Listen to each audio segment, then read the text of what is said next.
ഒരു കുപ്പി മദ്യത്തിൽ ജീവിതം അവസാനിപ്പിക്കാൻ തീരുമാനിച്ചവരോട് ഡൽഹിയിലുള്ളവർ ഉപദേശിക്കും. ആ മദ്യവുമായി പുരാന കിലയിലെ ഭൈരവ് ബാബയെ കണ്ടോളാൻ, ആഗ്രഹം മനസ്സുരുകി പ്രാർത്ഥിക്കാൻ. എല്ലാ പ്രശ്നങ്ങളും അവസാനിക്കും. വിദേശ മദ്യം പ്രധാന നേദ്യമാവുന്നു എന്ന വിചിത്രമായ ആചാരത്താൽ ലോകപ്രശസ്തമാണ് ഭൈരവ ക്ഷേത്രം. മദ്യം സമർപ്പിച്ച് പ്രാർത്ഥിച്ചാൽ ഏതാഗ്രഹവും ഭൈരവ് ബാബ സാധിച്ചു തരുമെന്നാണ് വിശ്വാസം. आगे जो मांगा है अभी भी पूरा हुआ है और यहाँ आना में बहुत अच्छा लगता है मंदिर में.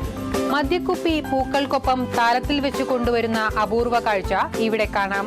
കുപ്പി പൊട്ടിച്ച് പൂജാരി അല്പം ഭൈരവ് ബാബയ്ക്ക് നിവേദിക്കും. ബാക്കി മദ്യം ഭക്തന് തിരിച്ചു നൽകും. അത് വീട്ടിൽ കൊണ്ടുപോയി കുടിച്ചു തീർക്കാം, അല്ലെങ്കിൽ അമ്പലത്തിലെ മറ്റു ഭക്തന്മാർക്ക് വിതരണം ചെയ്യാം.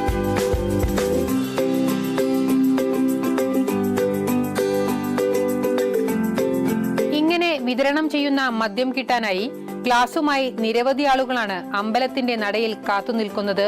ഭൈരവസ്വാമിയുടെ പ്രസാദമെന്ന് പറഞ്ഞ് വെള്ളം പോലും ചേർക്കാതെ അപ്പോൾ തന്നെ മദ്യം അകത്താക്കും. എന്നിട്ട് അടുത്ത വിതരണക്കാരനെ അന്വേഷിച്ചു പോവും.